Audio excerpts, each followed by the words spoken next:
Mr. Ian McCollum accepted to come in Romania to visit us, to visit the private collection, Cugir. We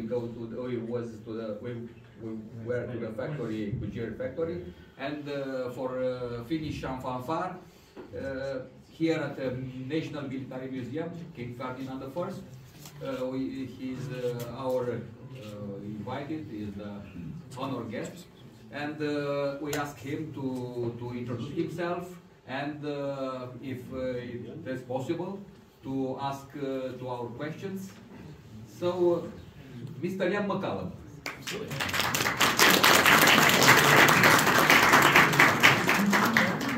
Thank you very much. I don't know about accepting the invitation. It was an honor to be invited. It's fantastic to be able to visit countries outside of the United States, countries that have a fascinating small arms history that, at least in my home, people just aren't familiar with. And it's basically been my mission to find small arms and small arms history that we're not widely familiar with and record it, make it publicly accessible to people, and to the best that I can, preserve it for future generations to know. Even just in discussions on the internet. Web forums aren't quite what they used to be, but they still exist, and they're still an incredibly valuable place for people to share their specific interests. So someone in my position, I publish a lot of videos about firearms history, enough that I don't have the time to be doing the really in-depth research on every single gun that I'm filming and publishing. I'm reliant upon individual collectors and museum staff and factory workers, factory managers, to document the details of specific guns. And if it weren't for all of those people, the information wouldn't exist for me to publish for everyone to see. So I suppose that makes the collectors the second leg of this trifecta. Factories are also important, although what I've found in my experience is that generally factories know almost nothing about their old production. It's very valuable to talk to factory employees about guns that are recent or current production. When we went to UMC in Cugir, we had the chance to take a look at the Model 95 Romanian service pistols and the LP7, made in very small quantities. And those are guns where they're too new to have anything published on the internet, or too new to have anything published in paper. There can be some information on the internet, but the factory staff, because they're still reasonably current in production, the factory staff are very knowledgeable about them. But when you get to guns like this, you can go to Steyr and nobody in Steyr doesn't know anything about these whatsoever.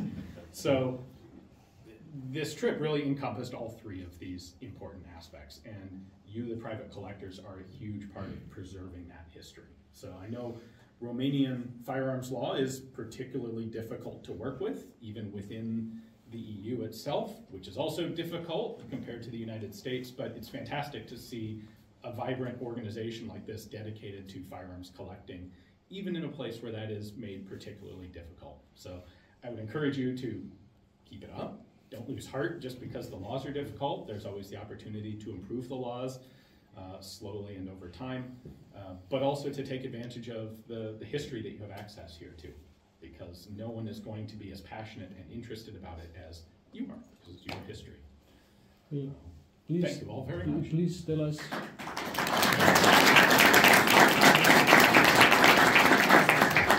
Please give us a slight chronological info about your career in this domain. Okay. Would you please? Yeah. So I've been interested in firearms and shooting both the history and the practical application since I was in high school. And I kind of am interested in the unusual and the esoteric elements of any particular subject. So when I became interested in firearms, I fairly quickly got bored with the regular standard, the thing that everybody else has, that everybody knows about. And I was much more drawn to the weird, the experimental, the prototype, the, you might say, forgotten weapons. So I started ForgottenWeapons.com as just a text blog. I had some friends who had access to photographs mostly from the Aberdeen Proving Grounds, where they would, every time they brought in a gun to do military testing, they would take detailed pictures of it, all different sides and disassembled, and they're really good reference photographs, and they're not really available online. So he had a bunch of those. We had access to some testing reports, and I took that information. I thought it'd be really cool to publish this somewhere where other people can find it, and that's what Forgotten Weapons was. Fairly quickly, I was writing articles and realized it's very difficult to write a text article describing the action of a firearm. Even something like this, reading technical descriptions, man, it's hard. It's very hard. And when you get to really unusual actions and semi-automatic actions where there's more going on, it gets really difficult. The much easier way to describe that information is on a video, where you can have one there and take it apart and show what all the different pieces are doing. So I started filming videos, and that over time became the most popular element of the website. So I started a YouTube channel to go along with the website in 2011, and at that point it was YouTube because I couldn't afford to host all this video content on my own website, and found YouTube, which is this place where, like, suckers, they'd host it for you. And it was all free. So I started putting video there, and it became more popular over time. I started doing more video and less text writing, just because it was an easier way for me to convey all the information that I was trying to get across. Popularity of the YouTube channel really took off around 2015 or 2016, when I had the opportunity to start working with a couple of auction companies, which was a great symbiotic relationship, because they would bring, the Rock Island Auction Company had 5,000 to 10,000 guns in their facility at any given time, and they would cycle them through auctions. So I could go there, spend a week, and pick 25 guns out of the 10,000 available. And they were selling interesting guns, rare guns, prototypes, all sorts of cool stuff. So that gave me the opportunity to get my hands on a lot of really interesting examples to film. And it just kind of continued from there to the point that now I still write a short description with each video, but I'm not really doing full-length text articles anymore. It's pretty much entirely a video channel at this point. Some people have asked, how long it can go before I run out of guns, and the answer is, I will die before I run out of guns. There's people would think about the Martini Henry. Like, oh, that's one video. No, there's one Martini Henry, but then there's 4 different British variations of it. And then the stuff that they experimented with, turning it into a box magazine fed, or a cartridge holder on the side. And then there's the other countries that also adopted different versions of the Martini. It's fractal. And I'm never run out of guns at this point. But you must know that Mr. Jan McCollum, not only video he make, but have some published books. Yes. Yes. He's not a video man only. No, I have 3 books published at this point, and I'm a partner in a publishing company called Headstamp Publishing that's hoping to continue. A lot of you hopefully are familiar with collector grade publications. Sadly, Blake Stevens, who essentially was collector grade publications, he passed away several years ago. At Headstamp, we're hoping to continue the legacy of high quality and also very well photographed firearms reference books. It's because what you say, that the books are most important part of your. Absolutely. I have a lot of guns in my own collection, but I also have a lot of books in my library. And if I could only have one, the books are much more important than the guns are for what I do. It's one thing to have a gun and look at it, but that will not tell you where it came from or how it was, well, it might tell you where it came from, but it won't tell you so much about how it was used or how it was developed. The research that authors put in is invaluable. Yes? I know the pandemic was pretty challenging for your video career, let's say, because you actually had people sending weapons to you for reviews. Yes. How was the work process actually functioning? You mean specifically during the pandemic or just in general? Yeah, because for us it's pretty hard to understand. You can send a weapon by mail. Yes, it makes it impossible for us. You receive like 20 weapons. All right, so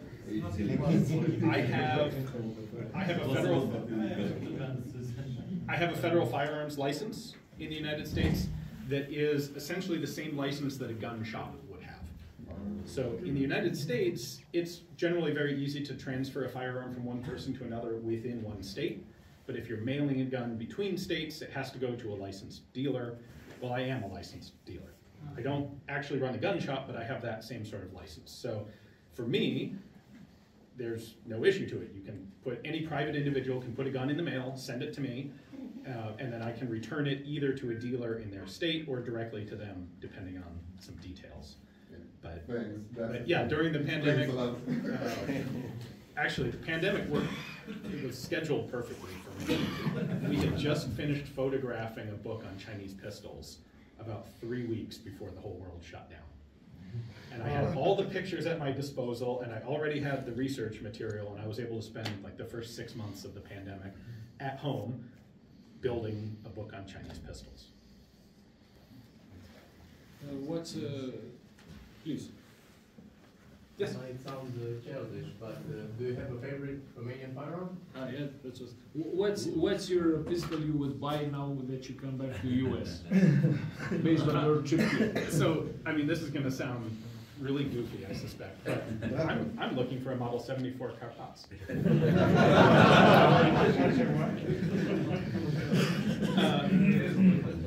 Because while it's very commonplace here, we imported some of them from East Germany, but not very many.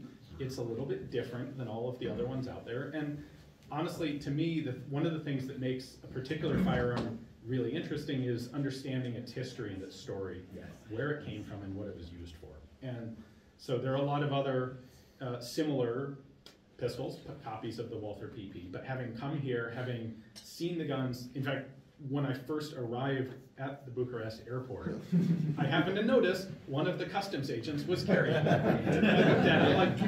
That looks like a fake PA-63, but the grip's a little different. And then we go to a private collection, we take a look at the 74, and then the 95, and the 95 gas version, and understanding why it was developed and what went into it. That makes the gun very interesting to me. And it's not that expensive. For sure, it's important too. What do I want to say? No. Maybe someone of you have a question. Yeah. So my question would be this: what would you think is the most important, or some of the most important aspects for growing a community such as this one, where you have people passionate about firearms, trying to share their, let's say, unique hobby with the rest of society at large? That's a very good question.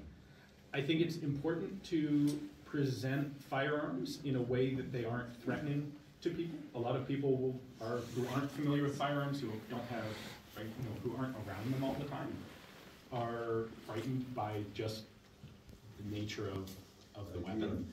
And I think presenting their story and their context is really helpful in normalizing these things. Like, this is of no danger to anybody. And understanding where it came from and its part in Romania's history, I think that can do a lot to get people interested and to get them to actually open their mind to consider maybe this is something that's valuable and interesting and should be preserved. There's also, I see the same thing happen mechanically. I'll see comments on some of my videos from people who love mechanical things. They tinker with cars, they tinker with model trains or similar things, but they've never been around guns, and they have this natural feeling that guns are bad and we shouldn't have guns. And then they'll start to watch some videos on some particularly mechanically unusual firearms, and they'll realize, oh wow, that's the same sort of thing, and that's fascinating.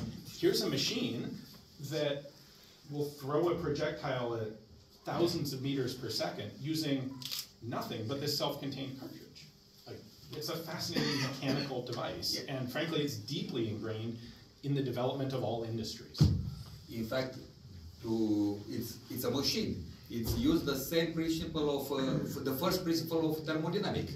Change the heat in the power.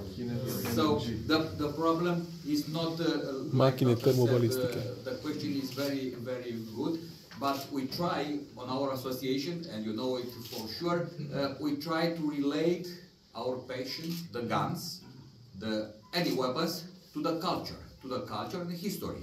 Because a gun can shoot by himself. No, we let here 100 years and stay on till someone come to pull the trigger with all the guns like this. But it's important to relate our passion to culture, to history of our country. For this reason, I'm very happy that the Military Museum King Ferdinand I give us a home where we can be here, and I hope the next this day is named a day at the museum. So it's marked on our schedule, and we hope this year, with the help of all the staff in the museum, to make the second edition of a collection with guns from particular collection. It was, I don't remember now, 10 years ago. Mr. Radulescu, do you remember when they make 10 years? Long. In another galaxy, yes. In another galaxy, we made the first expo.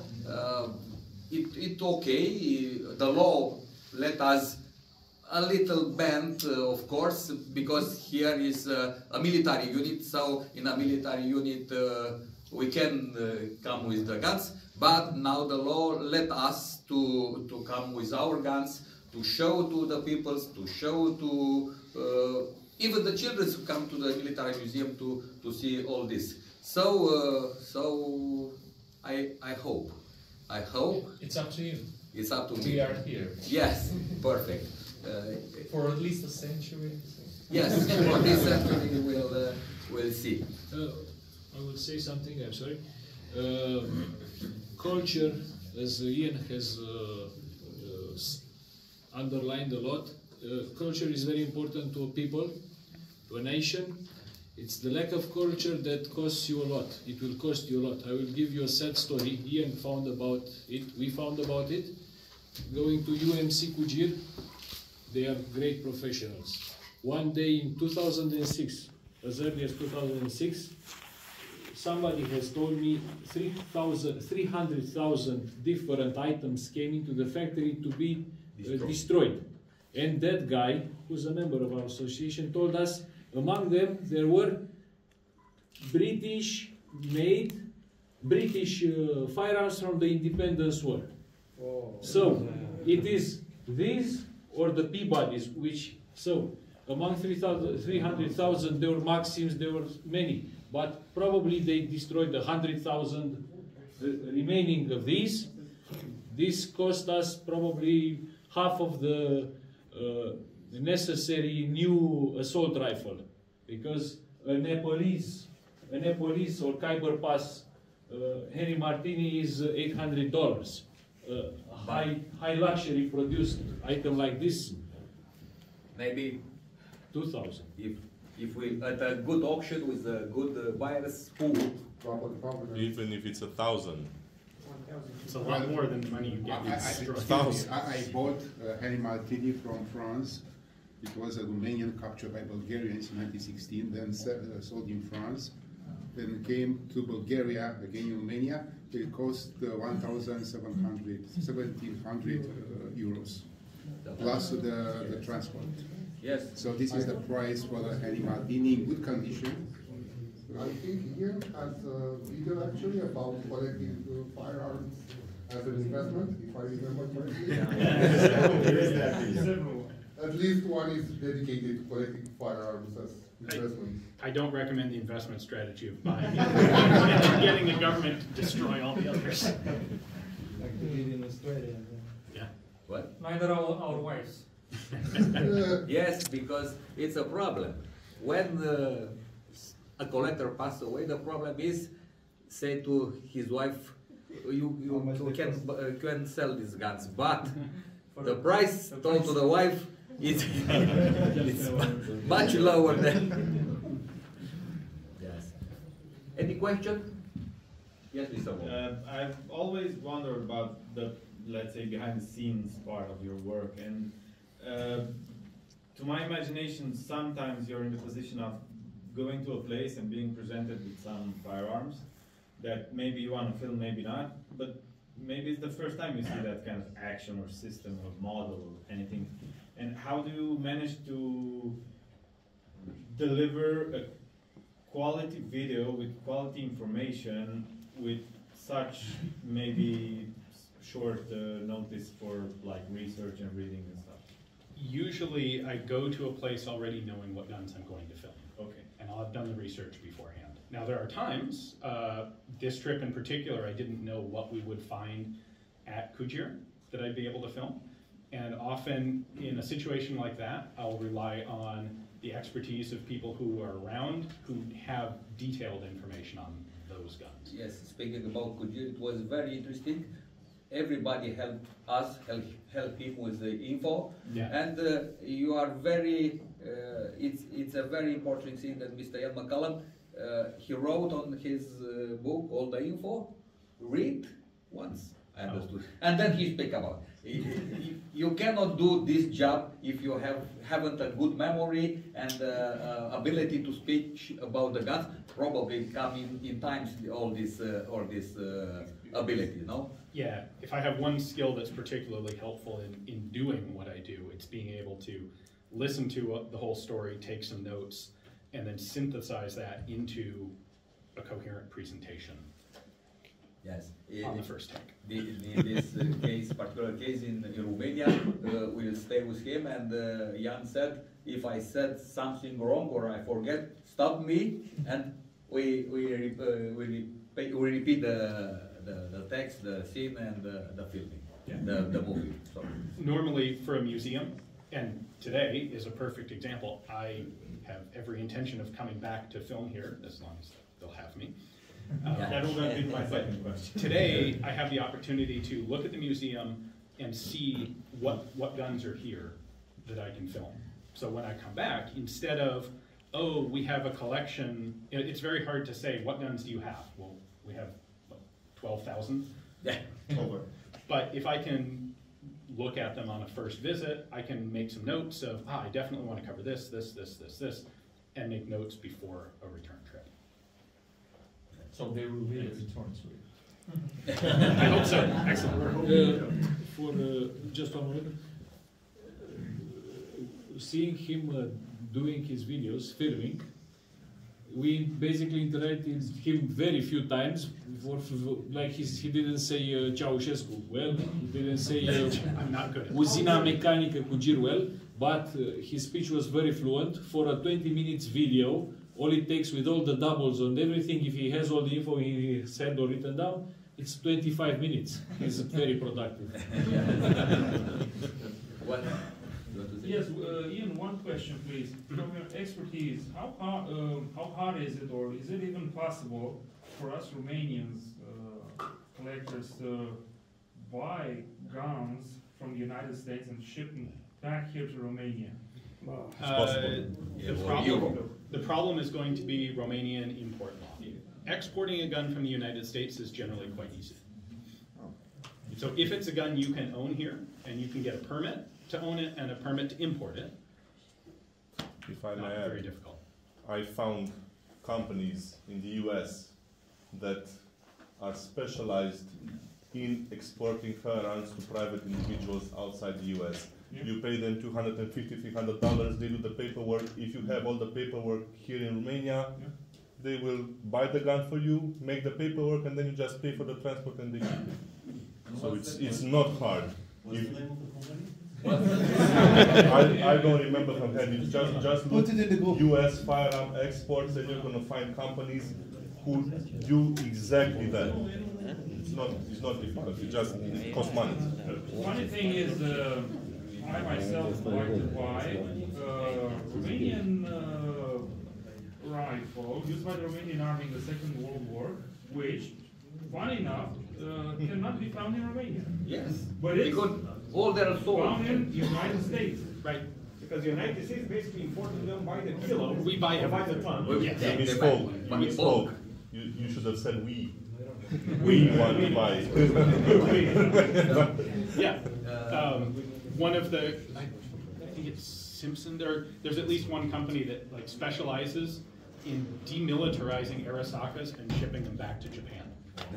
Because the United States basically took every Arasaka in Japan and How about the Romanian VZ-24? Yeah, they're around. Yep. Yeah, I've seen a lot on the forums. Yeah. I see more pictures on the American forums than the And European one. with the exception of particularly unusual patterns and markings, they're not that expensive either. Speaking about the visit of Mr. McCollum here, we have a guided tour in the museum, so